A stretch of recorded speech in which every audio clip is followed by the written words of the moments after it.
Cool. Well, let's see if we can brush up on some of this nutrition stuff for you then and get you ready for that exam. Let's do it, man. Uh, so this week is a continuation of the nutrition month, which is again I'm way behind, but basically this is just turned into the month of August. So we'll roll with it. And so we've talked about energy balance, we've talked about macronutrients and micronutrients, and now we're getting into kind of the nitty gritty where things start to matter less and less. So the most important thing, as we established, the most important thing is energy balance and making sure that your body has enough fuel and not too much fuel. And so that's where people tend to go dramatically wrong with either vitamins and minerals or macronutrients. Maybe they're under on carbohydrate or protein, but it's because it's a result of them not eating enough total caloric intake as opposed to this one macronutrient. So from there, of decreasing importance, macronutrients are still pretty important. The distribution of where your calories are coming from, whether that's carbs, fats, or proteins, making sure that you're getting all three of those in adequate portions.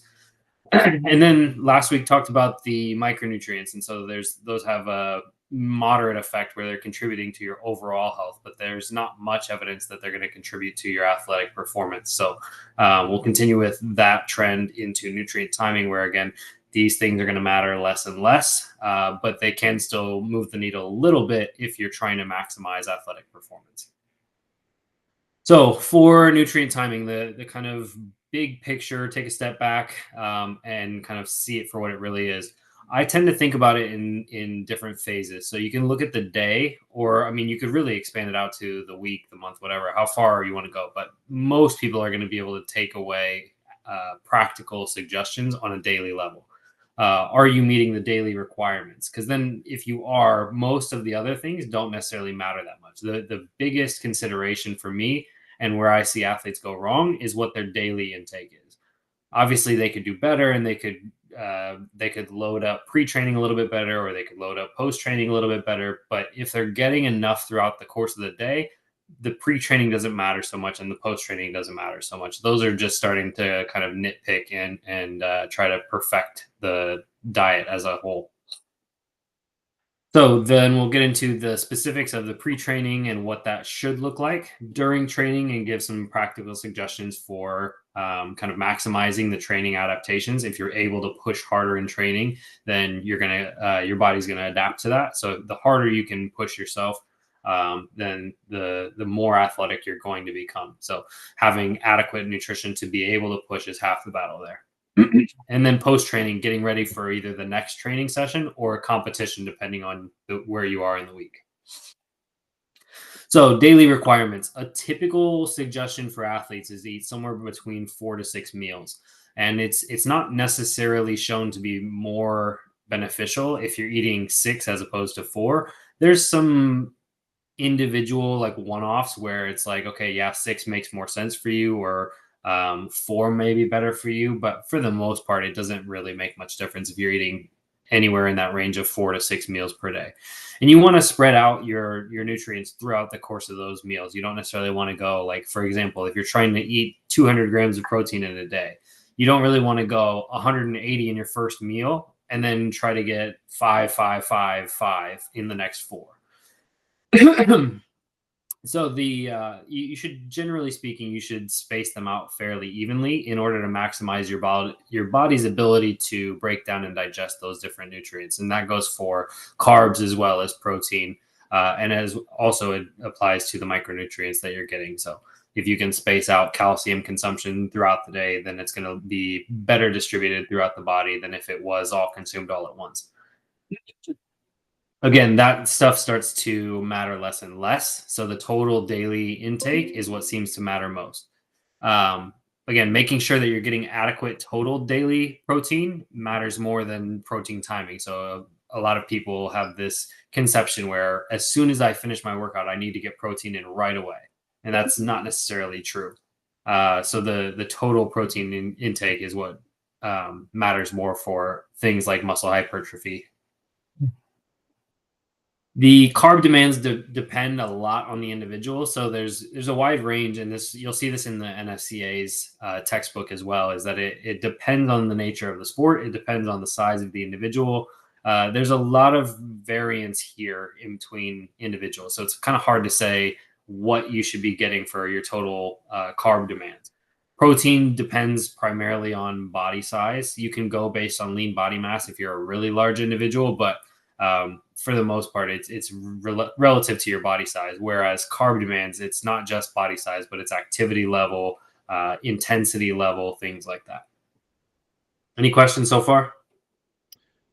Just for the sake of my memory, do you know the average amount of total protein you should be taking if you're just trying to maintain? Off the top of my head, I think it's like 1.6 to 2.2 per kilogram or grams per kilogram of body weight. Does that sound about all right? That's pretty high. They might suggest that for athletes. The FDA suggests zero point 0.8 grams per kilogram, which is just for maintenance of body. And so that's just maintaining all of the different structures in the body, whether that's cellular proteins, muscle protein fibers, things along those lines. So just to maintain your bodily functions, 0.8 grams per kilogram. Or for easy memory, you can just call it 1.0 grams per kilogram. That is, again, that's enough if you're just walking around, going to and from work, like things along those lines. But if you start to get into the athletic realm, that protein demand goes way up because obviously you're breaking down tissues a lot harder. You're harsher on your body with the training demands. So in order to maintain those, the bodily functions, then that goes way up. That can depend on the nature of the sport, where I think endurance, they typically suggest somewhere between like 1.4 and 1.8 grams per kilogram. Whereas you get into some of these higher intensity sports where you're looking at maybe sprinting or you're looking at powerlifting, and they're suggesting somewhere between 1.8 and 2.2 grams per kilogram. I talked about it in the macronutrients video a couple weeks ago, but there doesn't seem to be a ceiling for protein intake. And so the more protein you intake, the more muscle mass you're going to put on. So if you're trying to maximize, like for let's say bodybuilders, if you're trying to just put on as much muscle as humanly possible, you should be consuming 3.0 plus grams per kilogram because there's no downside to really consuming that much. A while ago, they thought that if you eat above 2.0 grams per kilogram, you're going to stress your kidneys more, but that's not really been backed up by modern research. Cool. So for non-athletes, just think about 1 gram per kilogram. Then obviously, like you said, if someone is an athlete, they're putting more demand on their body, you're going to need a little bit more. If you're someone who's more like a power athlete, probably more like the 1.8 to 2.0 range. Yep. Yeah, and like I said, the test I think will say like they'll put them in those brackets where you're getting like 0.4 grams per kilogram in that range. In reality, it doesn't need to be that precise. Like in reality, one individual is going to respond way better to 1.7 instead of 1.8, or on the high end, maybe 2.3 instead of 2.2. And really, I can't remember the body that published. I'll have to go back and check. It's on the website. But if you look at the macronutrients study group, the paper that I put out on that week, they suggested that even up to 3.0 grams per kilogram seems to be beneficial. Cool. Good to know. So there's no real cap. There's no real cap, even though the NSCA will tell you that there is. Cool. So moving forward with the pre-training intake. And so what you're trying to do with the pre-training fueling with the nutrient timing here, you're trying to fuel for the training session. Again, you're trying to load up so that you can have a good session. And so this is probably, I mean, I guess it's hard to say that it's the most important, but at the same time, it does make a big impact because if you don't fuel for the session, you're going to have a flat session. And if you have a flat session, then your body doesn't have to adapt as much because you haven't pushed yourself to your limits. So if you're trying to get more athletic, you need to fuel for it so that you have enough energy to then push yourself harder. The other thing that you're trying to do is you're trying to create an anabolic environment. And so again, going back to the protein conversation here, you're constantly fluctuating between anabolism and catabolism. You're either breaking down or you're growing. And so if you're an athlete, you don't ever really want to be breaking down. That's not usually a good thing. You usually want to be rebuilding, getting stronger. And so you're trying to stay anabolic for as long or as much of the day as you can. The way that you can do that is by consuming some kind of a protein bolus every 3 to 4 hours. So usually that's going to be somewhere between 20 to 40 grams of protein. And so if you can do that, if you're, let's say you have a 12 o'clock noon training session, okay, 2 to 4 hours, you probably need to get a good meal in where you're starting that anabolic process. So if you're eating breakfast at 8 o'clock, then you're good to go. But if you're training early, like when you live in Texas and you're trying to stay out of the heat, let's say you train at 8 o'clock. Now eat a meal 2 to 4 hours.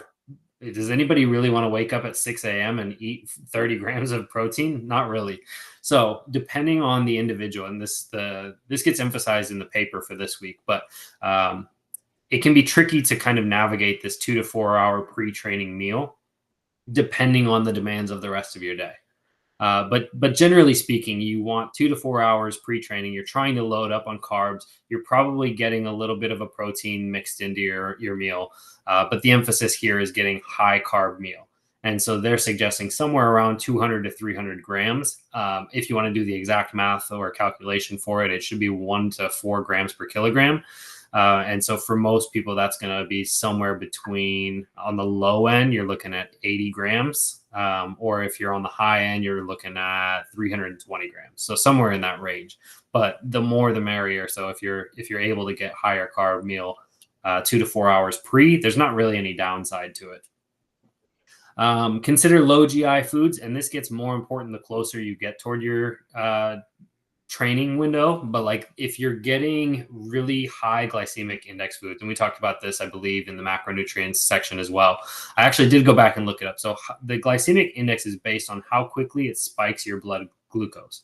So if it's a high GI, then it has a really rapid spike in your blood glucose. So if it has a low GI, it takes a lot longer to digest and empty through your stomach. So when you're pre-training 2 to 4 hours in advance, you want that energy to slow digest so that it's kind of kicking out energy up until you get to that training window. And then as you get closer, then you want to start to eat some of those higher GI foods because you want that food to be digested in time for your training session.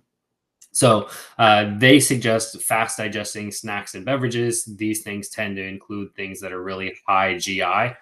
Whether that's a sports drink or whether that's some kind of a fruit snack or gummy, anything along those lines. Any kind of I was actually just saw a post that was hyping up Rice Krispie bars. They kind of were a fad for a little bit. I know like the bros were definitely, like in powerlifting, we're definitely emphasizing, oh, I got to eat my Rice Krispie bar or I won't hit a PR. So Rice Krispies bar are another high GI food that seem to be pretty good for fueling for training. I think those foods tend to have a bad rap, but I think the more that we kind of break down some of these stereotypes or misconceptions, we'll see more and more competitive athletes eating these high GI foods because there doesn't really seem to be a downside to them. Obviously, they have a connotation where it's like, oh, you're eating junk food. What's wrong with you? You're not a competitive athlete. You're not being professional. But in reality, it works pretty well. So that should wrap it up for pre-training. Any questions or comments there? I remember Marshawn Lynch used to have those Skittles before his games. Probably very, very high GI. Yes. Yeah. Well, and then he was getting them during the game as well because the fans would start throwing them at him and then he would eat them. So during game, after he scored a touchdown, he was getting he called them his power pebbles, I believe. Yeah. Well, it worked for him. He had a terrible diet, but he had a pretty good career. So yeah. Do you know of any low GI foods that are good examples of things to be having for breakfast? Yeah, I mean, like the typical example for a low GI food is going to be like rice. Anything that's starchy, it's going to take a long time to break down and digest. But for breakfast, you're looking at things like oatmeal specifically. Oatmeal is a pretty low GI food that people tend to eat with breakfast. Not that there's necessarily anything wrong with eating rice for breakfast. In some cultures, you're going to, but in the U.S., like oatmeal is probably the best example. Toast, depending on if it's like a whole grain toast, it will be a little bit slower digesting versus if it's white bread toast. So that would be another example. Cool. Thank you. I'm sure there's a million out there. You can just a quick Google search will show you those different examples. But off the top of my head, those would be two examples. Fruits would actually be on the opposite end. So fruits can still be fine for these meals, and it can help you to meet that kind of 200 to 300 gram carb suggestion. But those are going to be on the higher end of GI, and you're going to get a lot of fructose, which actually the paper discusses. Fructose in particular, especially during training, can actually be a bit harsh on the stomach and cause some bloating. So they kind of give some mixed advice there, but just kind of something to be mindful of. If you're 2 to 4 hours pre and you have time to digest the fruits, you're probably okay. Versus if you're 30 to 60 minutes pre, now you eat a bunch of fruit and now you're bloated for training, and then your training quality goes down. So just something to be mindful of in your carb sources. So for during training suggestions, the goal here is again to fuel the performance, and you're trying to keep them essentially like what you would do with hydration. You're trying to keep the glucose flowing. So you're trying to keep them topped off as much as they can while they're trying to push through endurance sessions. So this isn't really as important for things like weightlifting, where you're going to go in, especially like powerlifting, when you're going to go in for really low reps and really short session, and you're getting a ton of rest in between. This is more applicable for longer duration endurance exercise. So things like basketball, things like tennis, swimming, depending on your event. Soccer for sure is in there. Any kind of cross country event will definitely be in there. So anything longer than 60 minutes. The paper, I think, said 60 to 90 minutes, but anything longer than 60. The suggestions are typically to get somewhere between 30 to 60 grams of carb per hour. And what that equates to is 1 to 2 cups of sports drink every 15 minutes, which I think is actually kind of revealing because a lot of athletes are under fueled on carbs. And this is one example of where they fall short. So think about how much you would have to drink. Let's say you have a 2 hour long soccer practice, right? If you're supposed to be drinking 1 to 2 cups, let's call 1 cup would be half a bottle of Gatorade. 2 cups would be 1 bottle of Gatorade. You're supposed to be drinking 1 bottle of Gatorade every 15 minutes. You're talking about 8 bottles of Gatorade throughout the duration of your session. Like that's tough to consume that much carb in one session. Even on the low end, you're talking about 4 bottles of Gatorade or a sports drink just to remain neutral. But 4 bottles of a sports drink that's tough to consume, even if you're out there sweating and running around like crazy. So it's easy to fall short on carb consumption. One of the solutions that they suggested was to mix up your carb sources. So you're not only getting it from a sports drink, but you're also getting it from snacks, some kind of high GI snack. And again, Rice Krispie bar seems to work pretty well. I know a lot of sports nutritionists are suggesting things like different bars, cereal bars, or fruit snacks are another good option because they're really quick to digest. Fruit can be an option, but again, be mindful that if you eat too much, you might cause some bloating, which if you have GI discomfort, then you're probably going to decrease the quality of the session. Let's see what else. Those are the ones that come to mind for me. The other suggestion is while they're in training to not just fuel with carbs, but also to give a little bit of protein. So there is some evidence that suggests that muscle protein synthesis happens faster, as well as glycogen resynthesis happens faster if they're consumed together. So if you're just eating one or the other, you're not maximizing the rate of recovery. And so this is what's important, especially if you have 2-a-days when you're in preseason. So you've got some college teams that are going to do 2 sessions per day. You're talking about like let's say 8 a.m. and 3 p.m. or 4 p.m. session. You've only got, let's say, if it's an 8 o'clock session, you finish at 10. You've only got 6 hours to fuel up for your next session. That's not enough time to finish or restore glycogen. You need somewhere around 24 hours. So, in order to minimize your glycogen loss, you really need to be eating as much carb as possible, but also the protein so that you can speed the rate of the glycogen resynthesis. Questions, comments there? What do you think is a good example of a protein you can have during your training session? I could see how carbs are easy to get, right? Just take a bottle of Gatorade, but it seems like protein would be harder to get. I guess maybe like one of those cereal bars that probably has a little bit of protein in there, but mostly carbs. Right, right. Yeah, yeah, perfect. If you go by the math and you're trying to follow that 4-to-1 carb to protein ratio suggestion, you're looking at, if you look at that carb range, 30 to 60 grams, you're talking about like somewhere 8 to 15 grams of protein. You're not talking about a lot. And that's per hour. So in a 2-hour session, you're talking about 15 to 30 grams of protein. It's not a ton of protein that needs to be consumed. Um, Pretzels, I think, can be a bit slow to digest, but at the same time, like that would be a good source where you're getting kind of that mix between carb and protein. Yogurt would be decent because you're getting a little bit of water content as well. That's an important consideration that we're not talking about this week, but the um, the fluid intake that goes along with the food can play an important role in especially absorption rates. So, for example, if you have the same amount of carb from something that's really dry versus something that's really liquid, it's going to be digested and utilized a lot faster if it's liquid. So I would look for something that's got some kind of a blend there or a balance between carb, protein, but also fluid. So I think yogurt would be a pretty good option here. You're not going to get tons of protein from it, but it'll probably follow a similar 4-to-1 carb to protein ratio.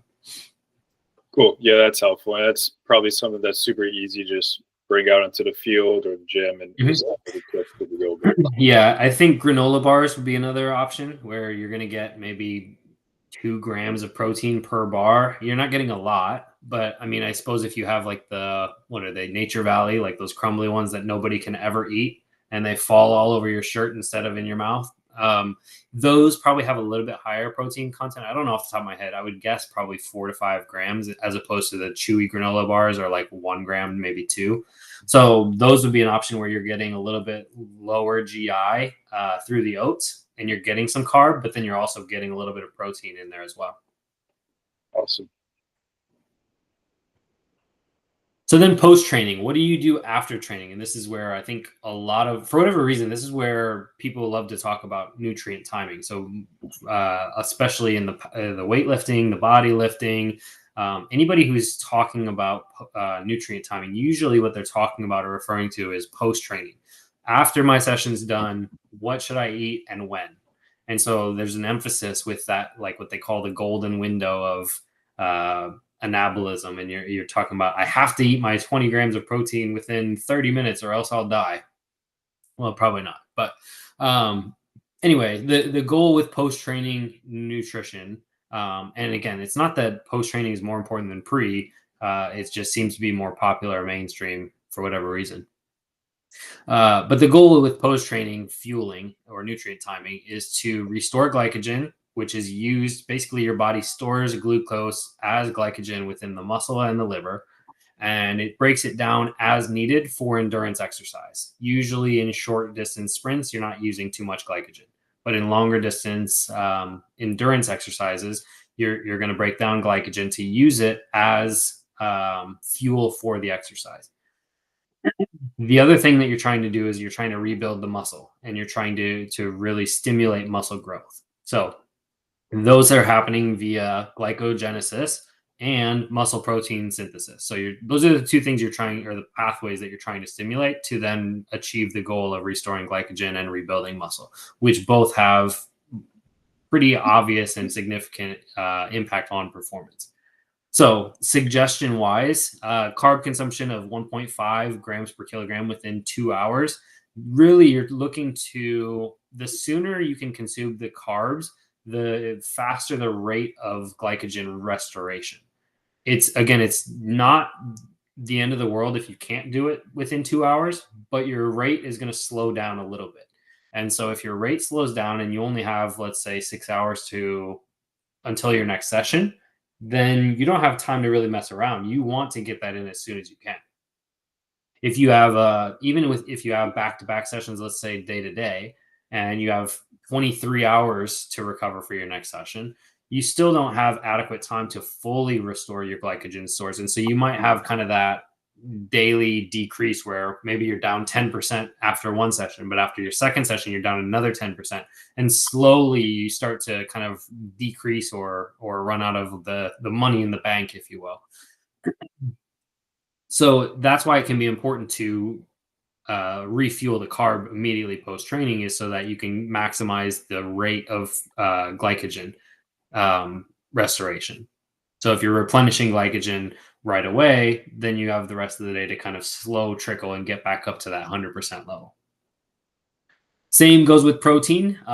Protein within 3 hours seems to have a little bit faster muscle protein synthesis. This is a bit of a hot topic, and I think it's kind of gone back and forth with modern research.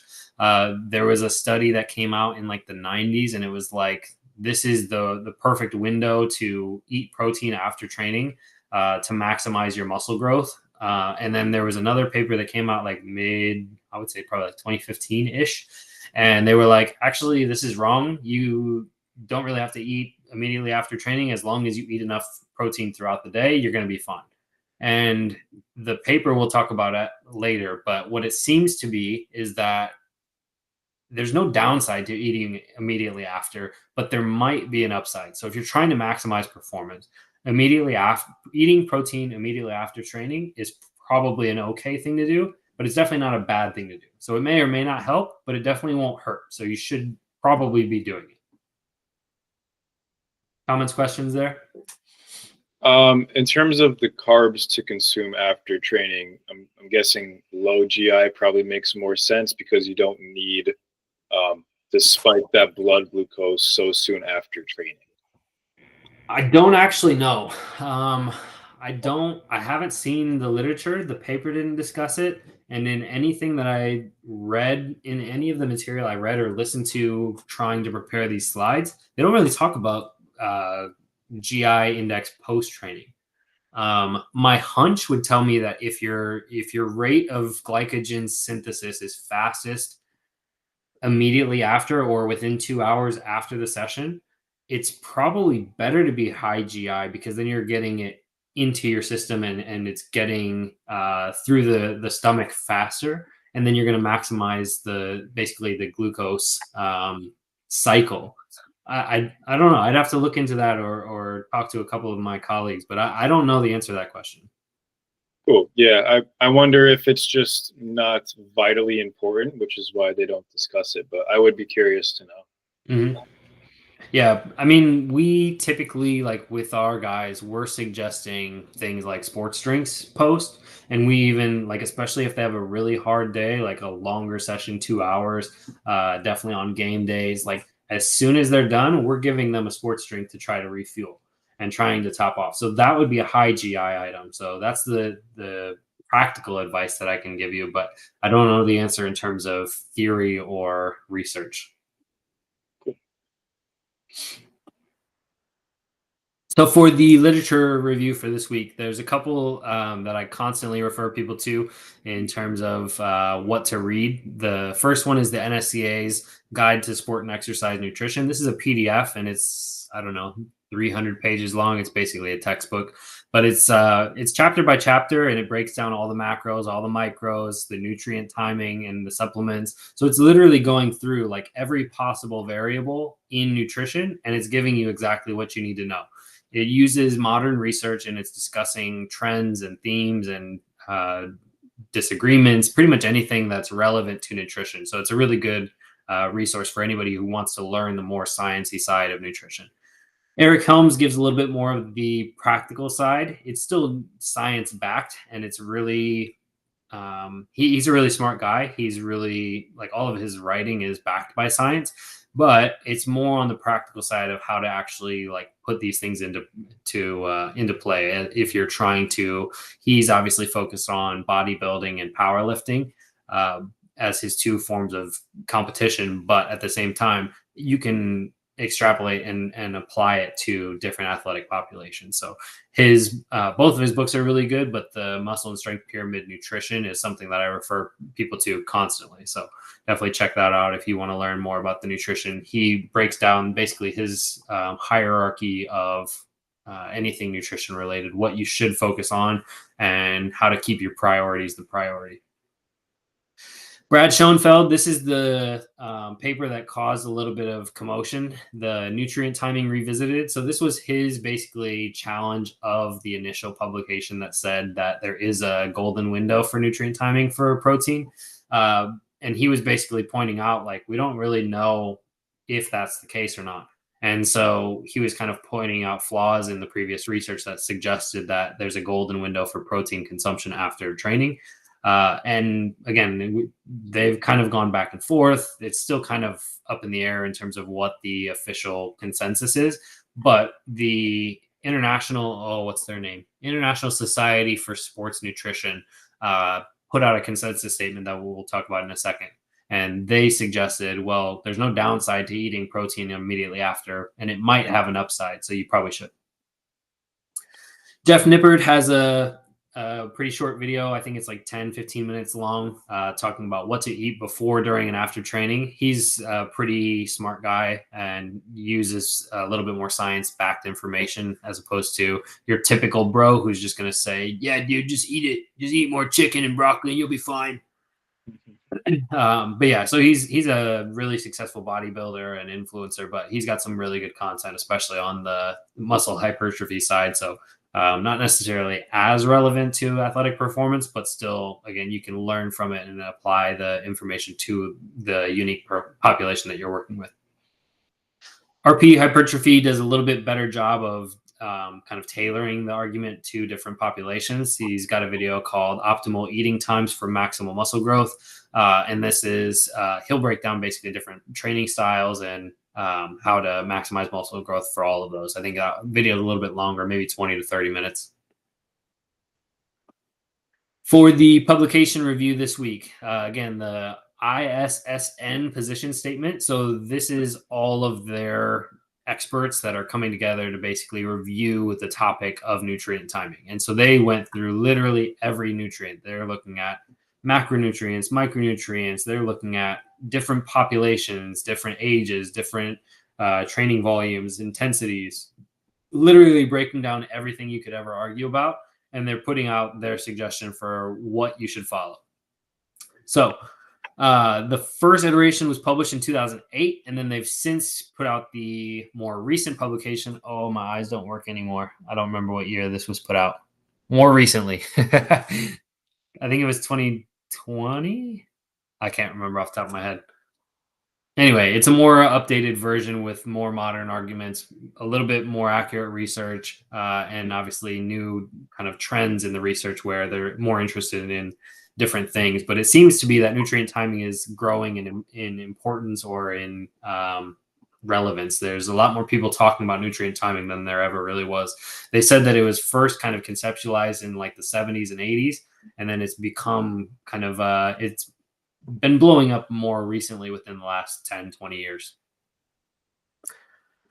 One of the first things that they start the paper with is that there needs to be context for whatever consideration you're making. So if you're talking about protein timing, you can't just blindly say everybody should eat protein at 6 a.m. or 8 p.m. or 20 minutes post-training. It depends on a lot of different factors. And so this is why it can be kind of tricky to make a blanket suggestion to literally everybody in the world. Everybody's a little bit different, and so the dietary status is a little bit different. Their dietary needs are a little bit different. So in order to make an accurate suggestion for the individual, it has to be individualized. That being said, there are some common themes where you can apply it to most people, especially within sports nutrition. You're talking about athletic population. So for the most part, you get pretty homogenous in terms of their body composition, their goals, whatever their training demands are. You get a little bit more homogenous than if you're talking about the general population.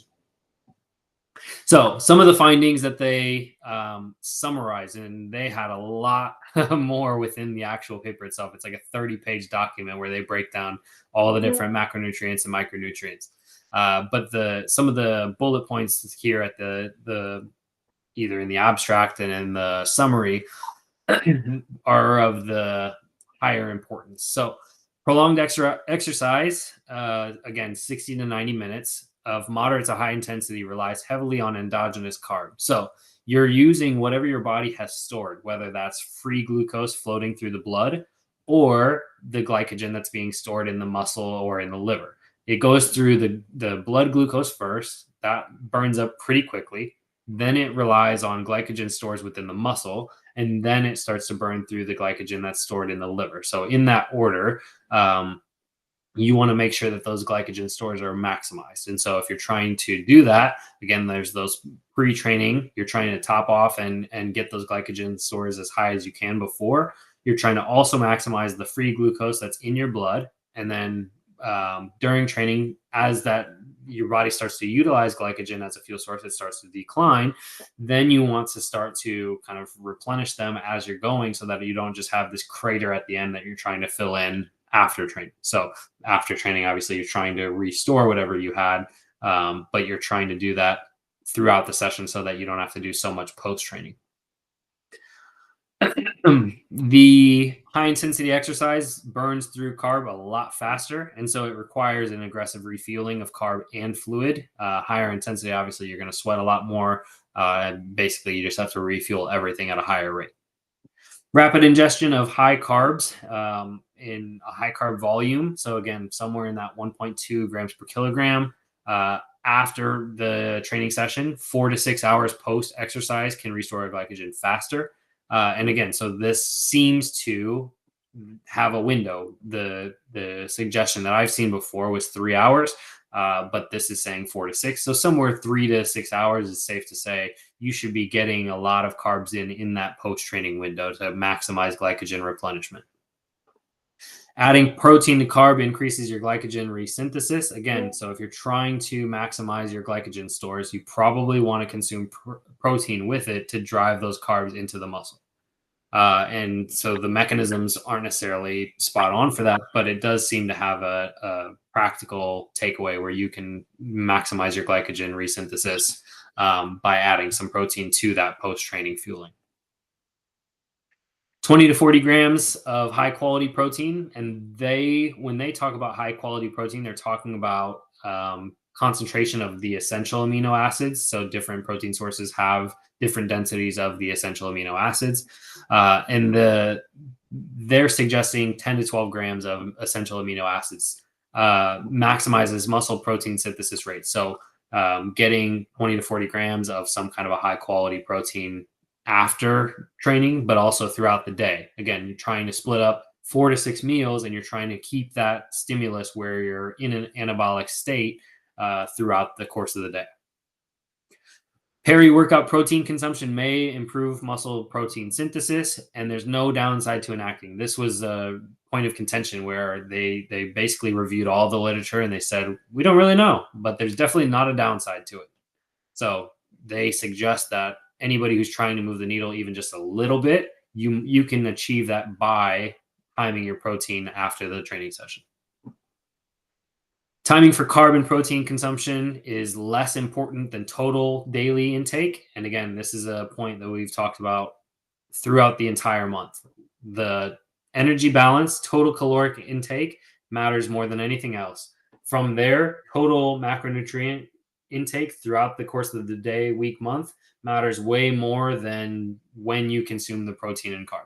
I've heard this argument before for protein. I've heard multiple people say your total protein consumption matters way more than when you consume the protein. I've not heard it for carbs, so it's interesting to see it from the ISSN in this paper.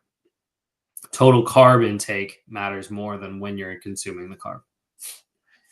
Increased meal frequency can help control hunger during a caloric deficit. So this is really only relevant for anybody who is intentionally losing weight and you're trying to eat less calories. So if you're restricting caloric intake, through like weight management and weight classes for things like wrestling or boxing, any of those sports. The increased meal frequency better controls hunger. So obviously, if you're restricting calories, you're gonna get hungry. But if you space these meals out longer, you're gonna feel way more hungry in between meals. So if you're fasting for longer, you're gonna have more hunger. There were some other markers. I can't remember exactly. I think it was satiety and hunger were the two that they discussed here. But the more frequent you can eat small meals, the less hungry you're going to be throughout the course of the day. Protein consumption every 3 to 4 hours increases muscle protein synthesis. Again, just going back to staying in that anabolic window. So if you're spacing out 3 to 4 hours and you're awake for, let's say, 16 hours of the day, every 4 hours, then you're eating 4 meals. If you're going every 3 hours, then you're probably closer to 5 meals. So just depending on how many meals a day you want to eat or can eat, obviously student athletes in the collegiate setting, they've got class to get to, and same with high school. They've got class to get to. They can't just be eating high quality protein while they're in class. They've got to run from training, and sometimes they don't even shower. They just run straight to class. So they don't have time to necessarily scarf down a burrito. Maybe they're just doing a protein shake. So depending on the life restrictions and the individual, try to get it every 3 to 4 hours. But again, total daily protein consumption is what matters way more. Consumption of 30 to 40 grams of casein. This is a specific type of protein that's slower releasing, slower to digest. It sits in the stomach a little bit longer. 30 minutes before sleep can increase your muscle protein synthesis and increase your morning metabolic rate. So when you wake up in that next morning, you've already started your chemical processes. You're not fasted like you would be if you didn't eat anything before you went to bed. So they suggested high protein before bed, regardless of the source of protein, is a good idea. But specifically casein, which has a slower release time. So if you sleep 8 hours, you don't have to wake up every 4 hours to then refuel your protein stimulus. You don't have to wake up and eat your baked chicken or whatever you're doing if you're a crazy bodybuilder in the 90s. But yeah, so the casein can help with that because it seems to digest over the course of somewhere between 4 to 8 hours. So while you sleep, you don't necessarily have to reconsume to stay anabolic. Eating high quality or high protein breakfast can improve weight loss, body composition, and health related markers. This was an application for more of the general population, where if you're eating if you're in a caloric restriction, eating most of these calories on the front end of your day seems to have some kind of a practical implication where I don't feel hungry throughout the day. And so then because you're not hungry throughout the day, you're better able to maintain your caloric intake. And especially if you're eating protein in the breakfast window, you seem to control hunger better than if you ate protein later in the day. And so this can help for people that are trying to lose weight or trying to improve body composition. They suggested that it was health related markers, but I didn't take the time to read each individual marker. I'm not sure which blood marker they're looking at or any kind of a blood pressure or whatever they took to suggest health related markers, but that's what they suggested as their takeaway. And that should do it for this week. So in summary, there's daily requirements that should trump anything in terms of nutrient timing. So as long as you're getting your daily requirements, you're going to be in a pretty good spot. Then if you want to maximize and perfect your athletic performance from there, you can do a little bit better in terms of your pre-training fueling, trying to make sure that you have enough to sustain the training session and improve the training demands, trying to keep that training session high quality. During training, your quality is going to start to drop because you're going to start to use glycogen as the fuel source instead of free blood glucose. So to maximize the training stimulus, you need to fuel during the session, and that's both a mix of carb and protein, but primarily carb. And a lot of athletes are way under, as we saw with the example of the sports drink.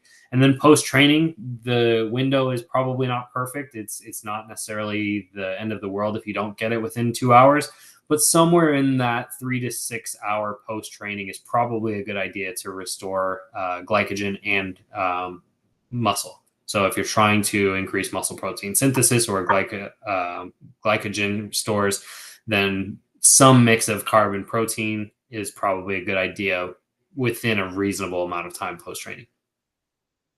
Any last minute comments, questions? No, I thought that was really helpful in brushing up the nutrition side of things for the CSCS exam. So I appreciate it. Cool. Now you're going to go ace it. That's right. That's the plan. We got a couple more weeks, but this is good. All right. I think we've got one more. So we'll do supplements next week. And actually, I think Thursday, because I'm going to try to do a double on this week to catch back up. So Thursday, if you're available. If not, the video recordings will be on YouTube. But we'll go into supplements. And again, supplements are the least important of all of the nutrition topics, but they're everybody's favorite. They're so cool, and they're a multi-billion-dollar industry. So we'll talk about the supplements and which ones are important and which ones aren't. So we'll go into the details there. I don't know if there's any CSCS questions on supplements specifically. I think they tend to talk more about general diet, carb, and protein, but we'll brush up on supplements before your exam to help you out. Perfect. Yeah, I think there is a section just based off what I've seen so far. So it'll be good to. All right. Perfect. All right. See you then if you can make it.